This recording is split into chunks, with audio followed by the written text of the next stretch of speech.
Nunca imaginé que mi matrimonio terminaría con aplausos, cuando mi suegra, doña Mercedes, juntó sus manos y gritó: «Por fin nos libraremos de ti, bruja inmunda». Sentí que algo dentro de mí se quebraba.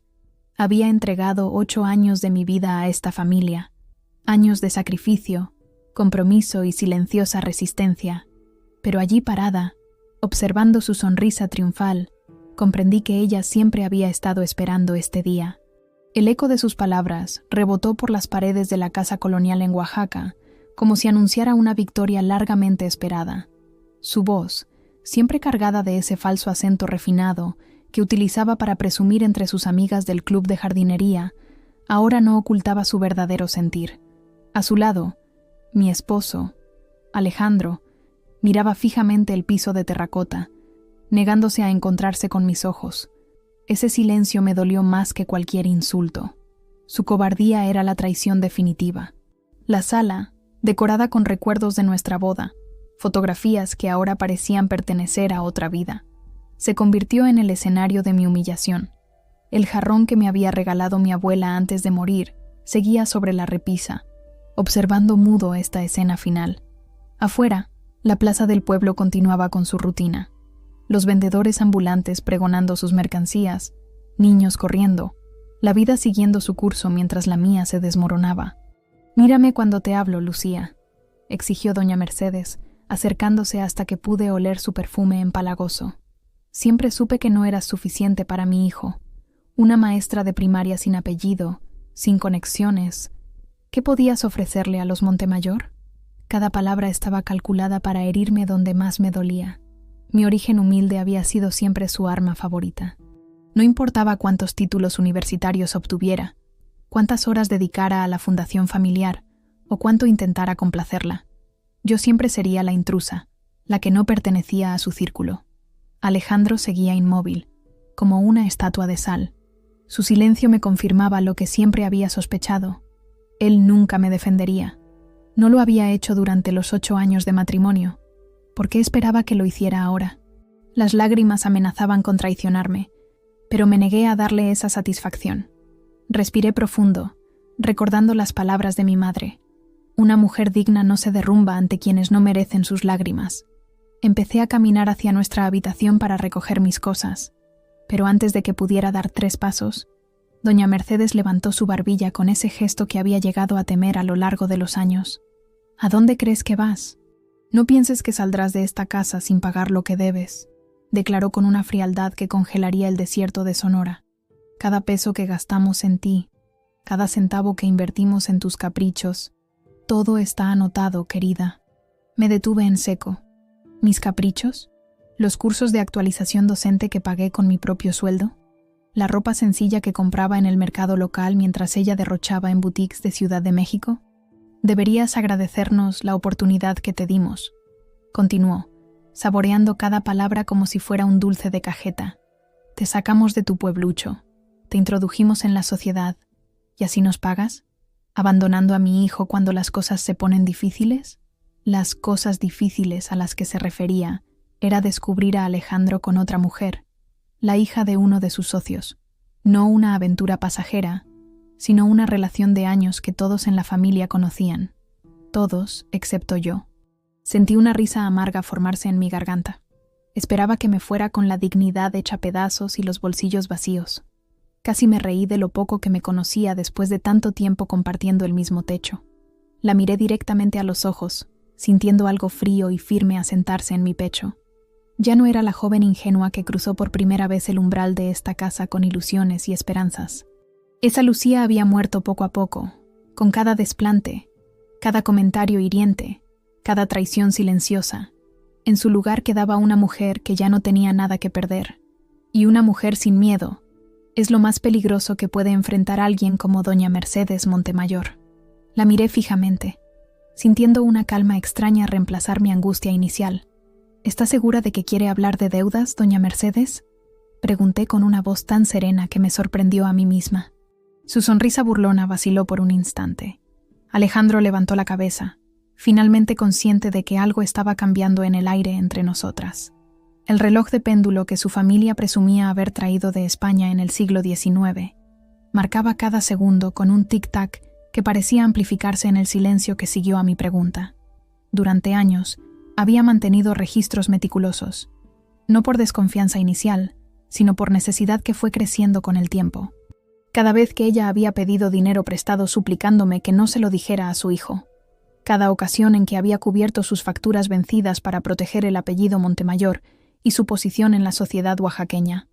Nunca tuve la intención de usar ese conocimiento como arma, pero ella no me había dejado otra opción. «No sé de qué estás hablando», respondió con desdén, pero un leve temblor en su voz la traicionaba. Sus ojos se desviaron hacia la vitrina donde guardaba su colección de porcelana fina, como buscando refugio en sus posesiones. Con movimientos deliberadamente lentos, saqué la carpeta de mi bolso, esa que ella creía que nunca me atrevería a conservar. El folder azul desgastado contenía cada recibo, cada nota, cada transferencia, la historia financiera de su desesperación oculta tras una fachada de opulencia y superioridad.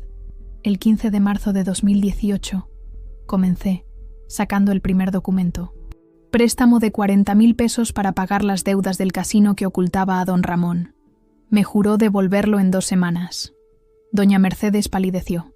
Su mano buscó el respaldo del sillón Luis XV que tanto le gustaba presumir en sus reuniones sociales. El 2 de junio del mismo año, continué, 22,000 pesos para el viaje a Cancún que dijo era un regalo de su hermana Consuelo. Alejandro se acercó con pasos vacilantes. ¿De qué está hablando, mamá? Ella intentó recuperar su compostura. Tu esposa está inventando cosas, hijo.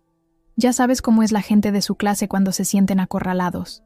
Extraje otro documento. Septiembre de 2019. 85,000 pesos para cubrir el cheque sin fondos que emitió para la renovación de la cocina. Me pidió de rodillas que no te lo contara, Alejandro. Dijo que te decepcionarías tanto de ella, que nunca la perdonarías. La habitación quedó en silencio, excepto por el sonido de mi voz, y las páginas volteándose como un reloj lento y deliberado, que marcaba la cuenta regresiva hacia su humillación. El aire acondicionado zumbaba débilmente, contrastando con la tensión que crecía entre nosotros. Diciembre de 2020. Proseguí. 130,000 pesos para pagar a los abogados cuando amenazaron con embargar esta casa. Me dijo que era para una obra benéfica y que te sorprendería en Navidad con la noticia de su generosidad. Cada revelación era como quitar una piedra de los cimientos de una mentira cuidadosamente construida durante años. El rostro de doña Mercedes pasaba del blanco al rojo, mientras sus manos arrugaban nerviosamente el borde de su blusa de seda importada. «Y mi favorita», dije, extrayendo un papel con su caligrafía inconfundible. Febrero de 2022, cuando escribió esta nota prometiendo devolverme todo lo prestado. Cuando venda las tierras en Chiapas, tierras que, según descubrí después, había perdido en una apuesta años atrás. Alejandro tomó uno de los documentos con manos temblorosas. Reconoció de inmediato la firma de su madre. La miró como si la viera por primera vez, sin la máscara de virtud que siempre había mantenido frente a él. ¿Es esto cierto?, preguntó con voz apenas audible. Tu esposa siempre exagera, balbuceó doña Mercedes, pero su defensa sonaba hueca incluso para ella misma. Quizás le presté algunas cantidades pequeñas, pero nada como lo que ella dice. Tengo los estados de cuenta, respondí tranquilamente, sacando otra carpeta. Cada transferencia, cada retiro.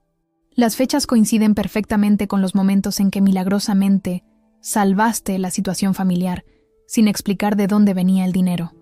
El reloj dio las 4 de la tarde.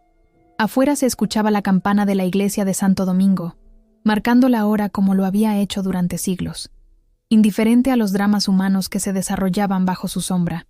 Doña Mercedes intentó una última estrategia. «Lucía, querida», dijo, adoptando un tono conciliador que nunca antes había usado conmigo. «Somos familia. Las familias se ayudan entre sí.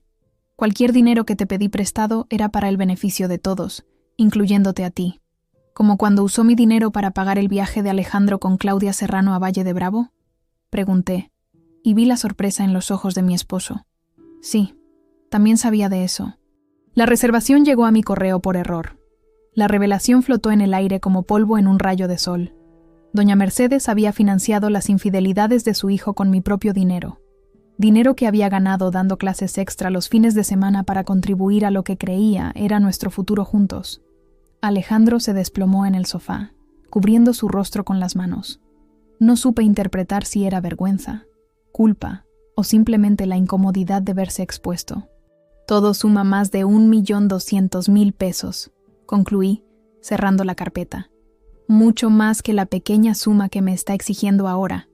Las manos de doña Mercedes temblaban visiblemente.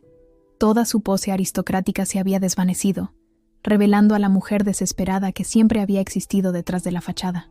Para cuando terminé, doña Mercedes temblaba como una hoja en el viento de noviembre que azotaba las montañas de Oaxaca. Las deudas sumaban mucho más que la miserable cantidad que me exigía. Mi esposo parecía aturdido, como si estuviera viendo a su madre por primera vez sin la máscara de virtud que había perfeccionado a lo largo de décadas. No sentí satisfacción alguna, solo un dolor sordo al comprobar que había llegado a esto. 8 años de matrimonio reducidos a una confrontación sobre dinero y mentiras en una tarde calurosa de primavera.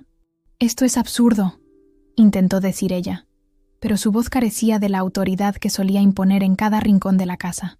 «Son solo préstamos temporales entre familia. Cualquier persona entendería los recibos, las notas firmadas, las transferencias bancarias». La interrumpí suavemente. «Todos llevan su nombre, doña Mercedes. Todos tienen su firma o sus iniciales. Afuera, en el jardín que tanto orgullo le daba, los colibríes seguían visitando las bugambilias, como si el mundo no estuviera desmoronándose dentro de estas paredes. El sonido distante de la marimba del mercado central llegaba como un eco de una vida normal que parecía ahora inalcanzable. Observé la sala con nuevos ojos. Los muebles antiguos que ella presumía haber heredado de sus ancestros españoles, comprados en realidad en un remate judicial con mi dinero. Los cuadros de artistas locales que descubría en sus viajes, pagados con mi tarjeta de crédito. Las cortinas de seda importada de Valencia, otro de mis préstamos que nunca vería de vuelta. «No puedes hacerme esto», susurró, abandonando finalmente toda pretensión. «¿Qué dirán mis amigas del club? ¿Qué pensará el padre Ignacio? He trabajado toda mi vida para mantener el respeto de esta comunidad. El respeto basado en mentiras no es respeto, doña Mercedes», respondí, sintiéndome extrañamente tranquila. «Y usted no ha trabajado un solo día en su vida, al menos no desde que la conozco». Cuando intentó acercarse a mí, suplicándome que me detuviera, di un paso atrás. Por primera vez, la vi como realmente era, una mujer asustada que había construido su identidad sobre apariencias. Durante años había erosionado mi confianza, burlándose de mis esfuerzos por pertenecer. Ahora, su propia desesperación la traicionaba. Alejandro finalmente se levantó del sofá. Esperé que dijera algo, que tomara partido. Por ella o por mí, ya no importaba realmente, pero solo se quedó ahí, paralizado entre las dos mujeres de su vida, incapaz de enfrentar la verdad que había estado frente a sus ojos durante tanto tiempo. «¿Quieres revisar los documentos tú mismo?», le pregunté, ofreciéndole la carpeta. Nuestras manos se rozaron por un instante y sentí un escalofrío al darme cuenta de lo extraños que nos habíamos vuelto. Este hombre con quien había compartido mi cama durante 8 años, ahora me parecía un desconocido.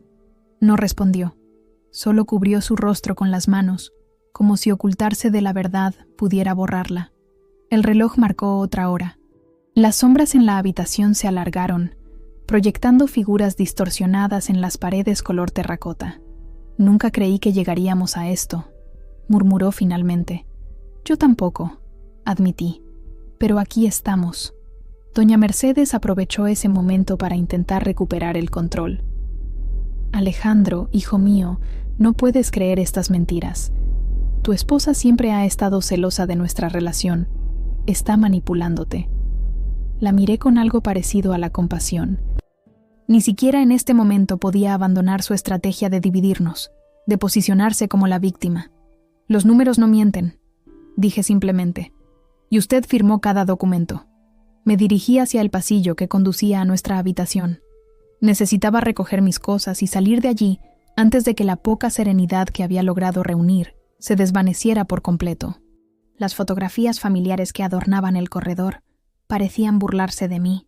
Sonrisas falsas, abrazos incómodos, momentos de supuesta felicidad capturados para mantener la ilusión de una familia perfecta. En nuestro dormitorio, Abrí el armario y saqué la maleta que había comprado para aquel viaje a Mérida que nunca realizamos. Metí lo esencial, algo de ropa, mis documentos personales, el medallón de mi abuela. No quería nada que me recordara estos años. Mientras cerraba la maleta, escuché los pasos apresurados de doña Mercedes, siguiéndome por el pasillo. Su reflejo apareció en el espejo del tocador, descompuesto por la angustia y la rabia. «No puedes irte así», dijo, su voz oscilando entre la orden y la súplica. «Piensa en el escándalo. La gente hablará. La gente siempre habla, doña Mercedes», respondí sin voltear a mirarla. «Usted me lo enseñó muy bien». Intentó sujetar mi brazo, pero se detuvo al ver mi expresión.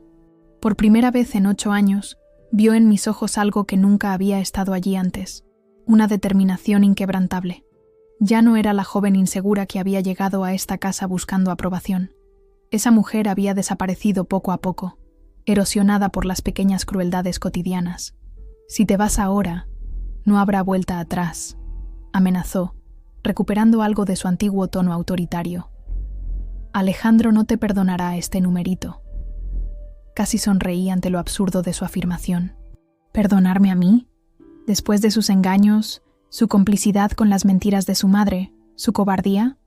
«No busco su perdón», respondí, cerrando la maleta con un clic que sonó como una sentencia definitiva. «Ni el suyo». La habitación que había sido mi refugio y mi prisión durante tanto tiempo parecía despedirse de mí. Las paredes color durazno que había pintado un domingo de agosto, las cortinas que había cosido a mano para que combinaran con la colcha, el pequeño escritorio donde corregía los exámenes de mis alumnos hasta la madrugada, todo quedaría atrás. «¿Qué le dirás a la gente?», preguntó, su voz ahora apenas audible. La pregunta me sorprendió. Después de todo lo ocurrido, su mayor preocupación seguía siendo la opinión ajena. «La verdad», respondí simplemente, «o nada en absoluto». Ya no me importa lo que piensen los demás. Tomé mi maleta y pasé junto a ella, que permanecía inmóvil en el umbral de la puerta. Por un instante, nuestras miradas se cruzaron y creí ver en sus ojos un destello de respeto reluctante, pero quizás solo fue mi imaginación. Un último intento de encontrar alguna redención en esta historia. Me siguió por el pasillo, sus tacones resonando contra las baldosas como un tambor desacompasado. Su voz, antes tan controlada frente a las visitas, ahora sonaba estridente y quebradiza. «No puedes hacerme esto. Después de todo lo que he hecho por ti». Sus palabras estaban empapadas de hipocresía. Me detuve junto a la antigua vitrina de caoba, esa que ella presumía haber heredado de su bisabuela andaluza, apretando la carpeta contra mi pecho como un escudo. Alejandro seguía paralizado en la sala, incapaz de moverse, como si sus pies hubieran echado raíces en el suelo que sus antepasados, según él, habían pisado por generaciones. A través de la ventana, vi a la señora Dolores, nuestra vecina, regando sus macetas de geranios mientras disimulaba su interés por el escándalo que seguramente ya podía presentir. «¿Todo lo que ha hecho por mí?», repetí con una calma que no sabía que poseía. «¿Quiere que repasemos eso también, doña Mercedes?». Sus ojos se entrecerraron, evaluando si debía desafiarme. El crucifijo de plata que llevaba al cuello, regalo de mis padres en nuestra boda, parecía pesarle más que nunca. «Te abrí las puertas de mi casa», comenzó, levantando el mentón con ese gesto altivo que tanto había practicado frente al espejo.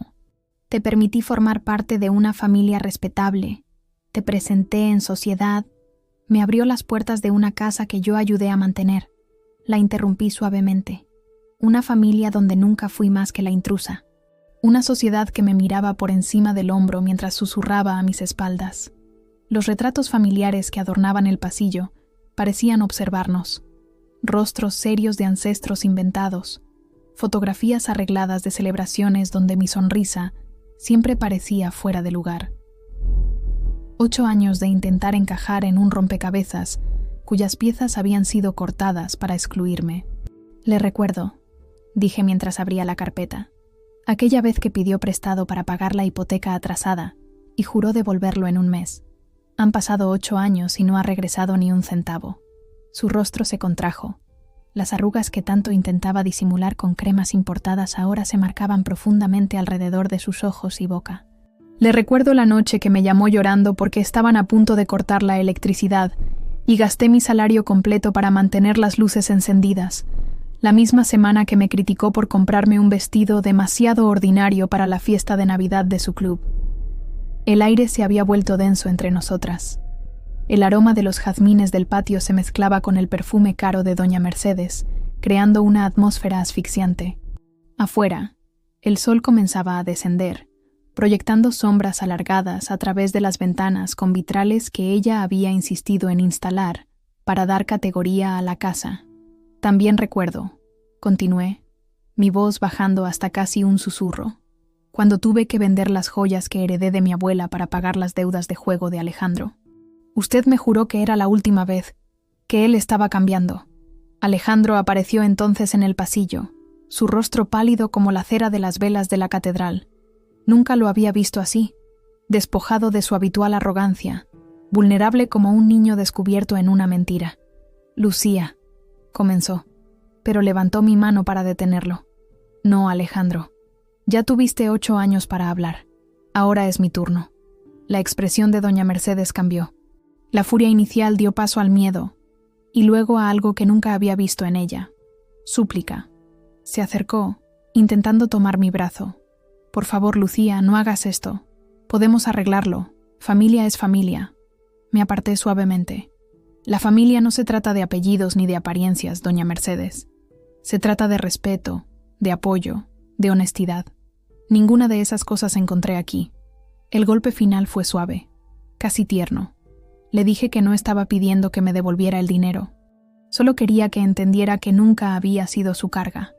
Había sido su red de seguridad, la persona a quien despreciaba incluso mientras dependía de mí.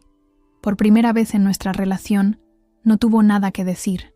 La tarde se había convertido en ese momento mágico que los pintores oaxaqueños llaman la hora dorada. La luz bañaba el pasillo con tonos ámbar y carmesí, suavizando los contornos de nuestra confrontación. En ese resplandor, pude ver claramente lo que nunca había querido admitir. No había futuro para mí en esta casa. Siempre creí, dije finalmente, que algún día me aceptarías como parte de esta familia, que si me esforzaba lo suficiente, si era lo suficientemente buena, lo suficientemente generosa, finalmente me verías como a una hija. Algo en mis palabras pareció alcanzarla.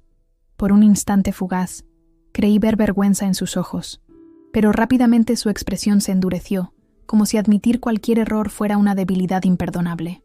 Nunca te pedí que me prestaras nada, dijo finalmente, aferrándose a su último bastión de orgullo. Tú insististe. Sonreí con tristeza. Incluso ahora, enfrentada a la evidencia, era incapaz de asumir responsabilidad. Tiene razón, concedí. Yo insistí, porque creí en la familia que ustedes pretendían ser. Ese fue mi error.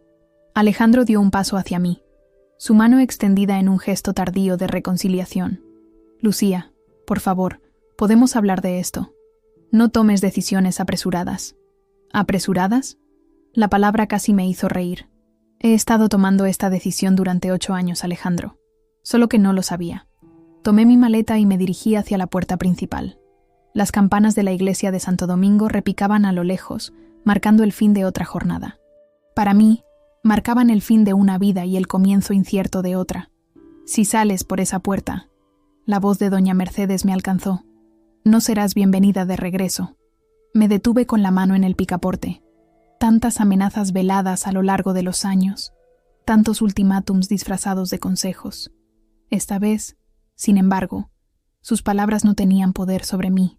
Adiós, doña Mercedes, respondí sin voltear. Espero que algún día encuentre paz con sus mentiras.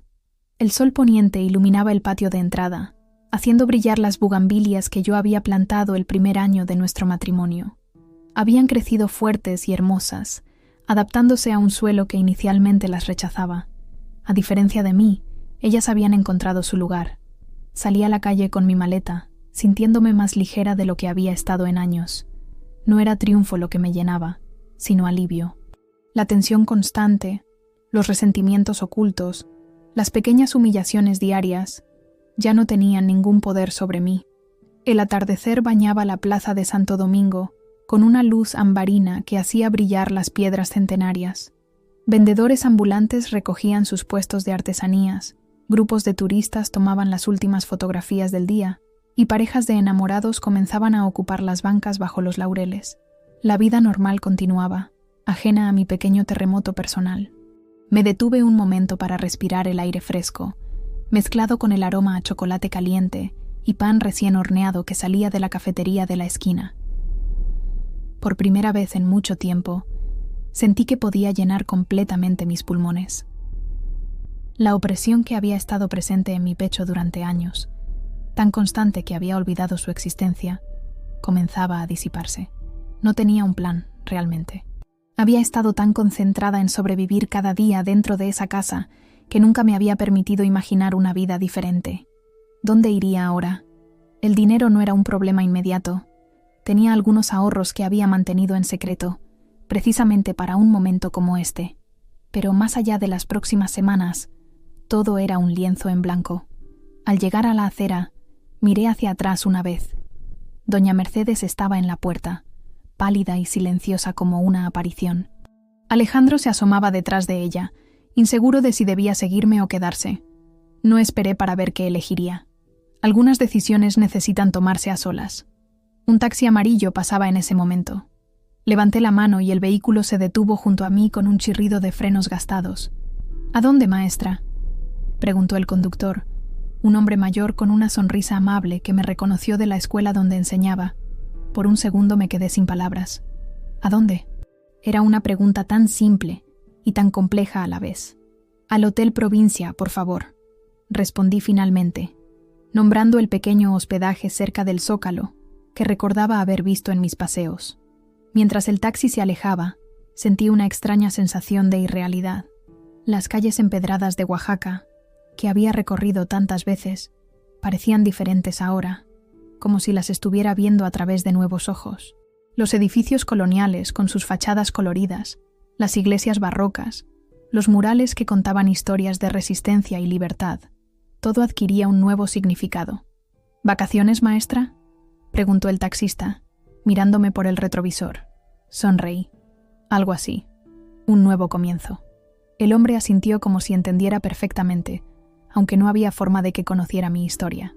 Quizás había visto suficientes rostros marcados por decisiones irrevocables para reconocer uno cuando lo veía. Los nuevos comienzos son buenos, dijo mientras doblaba hacia el centro histórico.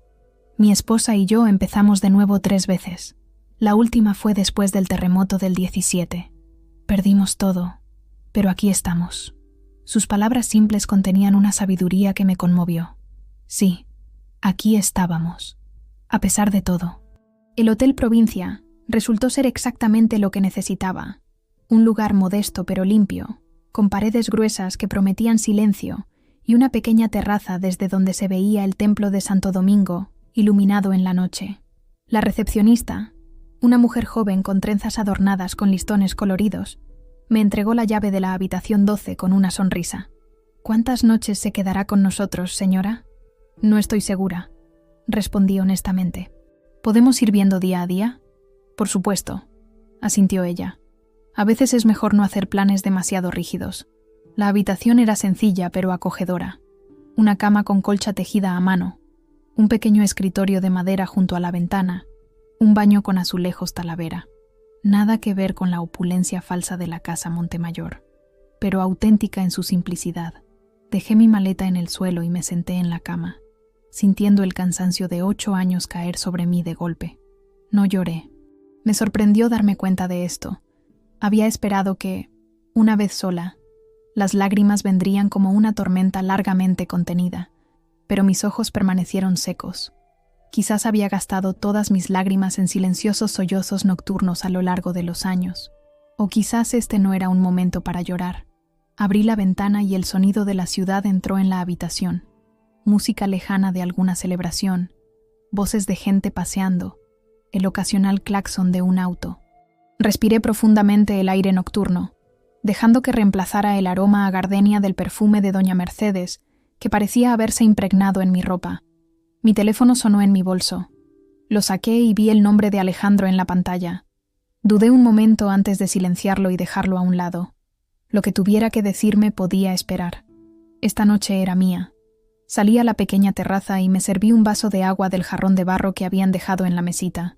La noche estaba despejada, llena de estrellas que en la casa Montemayor nunca me había detenido a contemplar. ¿Cuántas cosas más había dejado de ver durante estos años? Mientras observaba el cielo, comencé a hacer un inventario mental de lo que tenía y lo que había perdido. Tenía mi profesión.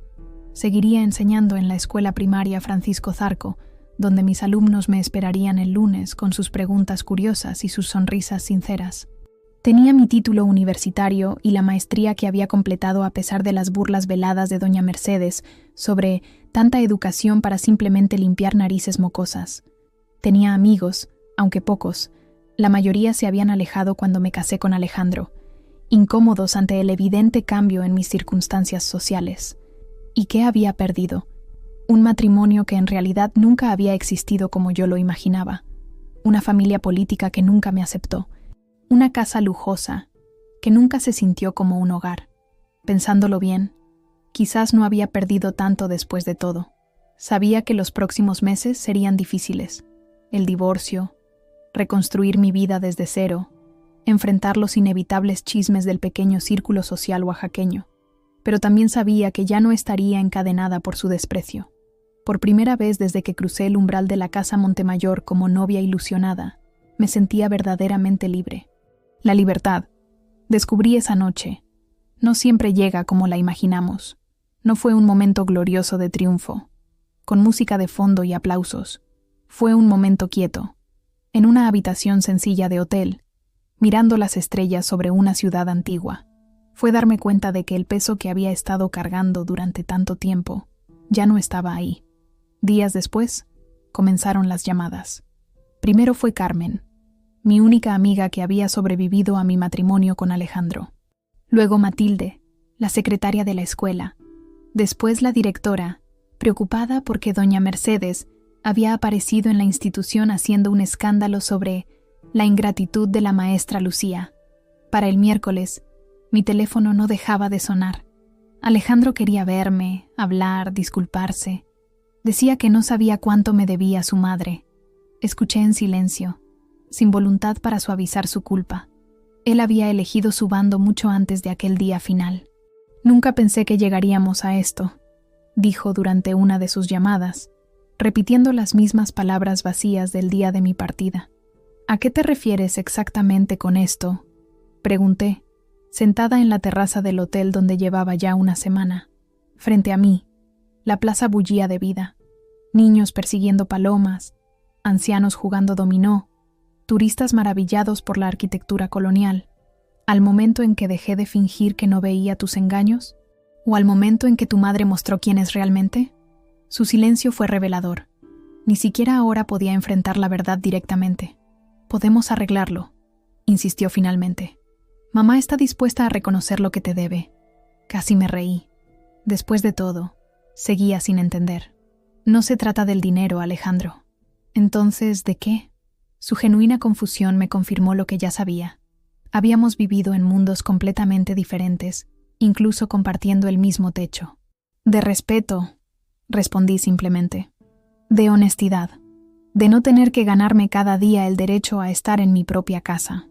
Tras colgar, regresé a la tarea que me ocupaba esa mañana: buscar un pequeño departamento para alquilar. La directora de la escuela, solidarizándose conmigo después de sufrir ella misma los desplantes de doña Mercedes, me había recomendado un lugar cerca del mercado 20 de noviembre. No era lujoso, pero tenía una pequeña terraza con espacio para mis plantas y estaba a una distancia caminable de la escuela. El jueves llegaron los abogados. Me sorprendió abrir la puerta de mi habitación y encontrar al licenciado Gutiérrez, un hombre pequeño con bigote pulcramente recortado que había asistido a varias cenas en casa de los Montemayor. «Doña Mercedes solicita una reunión», anunció sin preámbulos, como si fuera el emisario de una reina. «No tengo nada que hablar con ella», respondí, intentando cerrar la puerta. Su mano impidió que la cerrara. «Las deudas que usted menciona tienen consecuencias legales que ella no había anticipado. Así que ahí estaba el verdadero motivo de su visita. No era arrepentimiento ni deseo de reconciliación. Era miedo a las consecuencias. No tengo intención de demandarla, si es lo que le preocupa», dije. sorprendida por la calma de mi propia voz. Esos documentos eran mi seguro, no mi venganza. El abogado pareció desconcertado por mi respuesta. Claramente esperaba lágrimas, gritos o exigencias. La idea de que simplemente quería seguir adelante con mi vida parecía incomprensible para él. Doña Mercedes ofrece un acuerdo. Continuó, recuperando su compostura profesional. Está dispuesta a reconocer parte de la deuda a cambio de su discreción. Recordé entonces todas las veces que había guardado silencio para proteger el apellido Montemayor, las fiestas donde doña Mercedes se emborrachaba y yo la ayudaba a subir las escaleras mientras inventaba excusas para los invitados, las facturas impagadas que cubrí para evitar que los proveedores locales hablaran, los arranques de ira de Alejandro que disimulé con sonrisas y explicaciones sobre presión en el trabajo. Mi discreción nunca estuvo en venta, licenciado, respondí, y sigue sin estarlo. Cuando se marchó, confundido y ligeramente irritado, me senté a escribir mi carta de renuncia a la escuela Francisco Zarco. La decisión había estado formándose en mi mente durante días.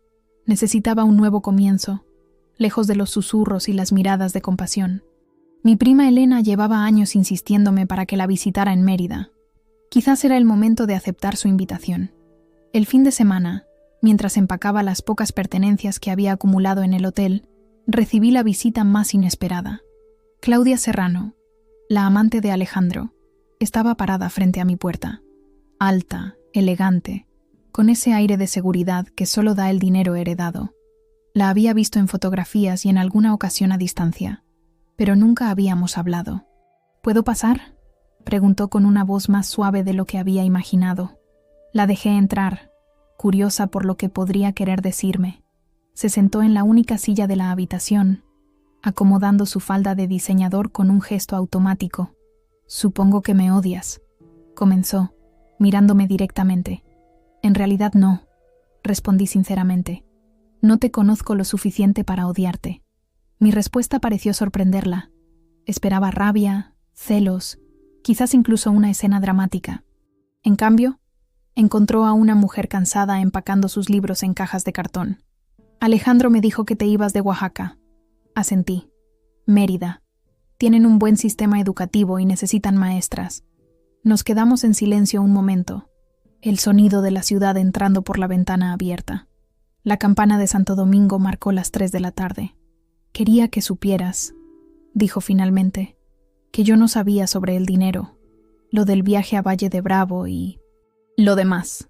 La observé, intentando detectar falsedad en sus palabras, pero parecía genuinamente incómoda. Quizás ella también había sido engañada a su manera. «Ahora ya lo sabes», respondí simplemente. Se levantó, alisando arrugas invisibles en su ropa. «También quería decirte que lo de doña Mercedes y las deudas, toda la ciudad lo sabe ya». Así que ahí estaba. La verdad había salido a la luz, no por mi mano, sino por la dinámica imparable del chisme en una ciudad pequeña. Las firmas estaban claras en cada documento. Ella intentó culparme, por supuesto, pero su caligrafía era inconfundible y su reputación de gastadora compulsiva bien conocida entre quienes prestaban atención. «No fui yo quien lo contó», aclaré, aunque no le debía ninguna explicación. «Lo sé», asintió. «Fue don Ramón, el esposo de tu suegra. Encontró los documentos en la caja fuerte después de que te fuiste. Al parecer, estaba harto de vivir en la mentira». La noticia me sorprendió. Don Ramón, el eterno ausente, el hombre silencioso que pasaba sus días en el club o en viajes de negocios, evitando su propio hogar. Nunca habíamos tenido una conversación real en 8 años, y sin embargo, había sido él quien finalmente rompió la fachada. Mientras firmaba los papeles del divorcio una semana después, comprendí que lo peor que doña Mercedes había temido finalmente había ocurrido: la exposición. Al final, no fue mi partida lo que la quebró, sino el desvelamiento de su propia hipocresía. Los amigos del club que tanto impresionaba con sus joyas y sus historias de linaje, ahora murmuraban a sus espaldas. Las reuniones benéficas donde ocupaba lugares privilegiados, ahora le enviaban invitaciones genéricas que, lamentablemente, se perdían en el correo. Para mí, eso fue suficiente. No sentía alegría por su caída, solo una extraña sensación de cierre. Mientras el autobús salía de la terminal de Oaxaca rumbo a Mérida, Miré por última vez los perfiles de las iglesias y los cerros que rodeaban la ciudad. Había llegado 8 años atrás con una maleta llena de esperanzas e ilusiones. Me iba con la misma maleta, más pesada de experiencias, pero también más ligera de expectativas falsas. En mi bolso llevaba los documentos de mi nuevo empleo en una escuela de Mérida, las llaves del pequeño departamento que había alquilado a distancia y una carta que había encontrado bajo mi puerta la noche anterior. La letra temblorosa de don Ramón agradecía mi discreción y me deseaba suerte. «Algún día», escribió, «Alejandro entenderá lo que perdió. Yo ya lo entiendo». No guardé la carta. La dejé en el asiento vacío junto al mío cuando descendí en la primera parada. Algunas historias necesitan terminarse por completo para poder comenzar otras nuevas. Y yo estaba lista para mi nuevo comienzo.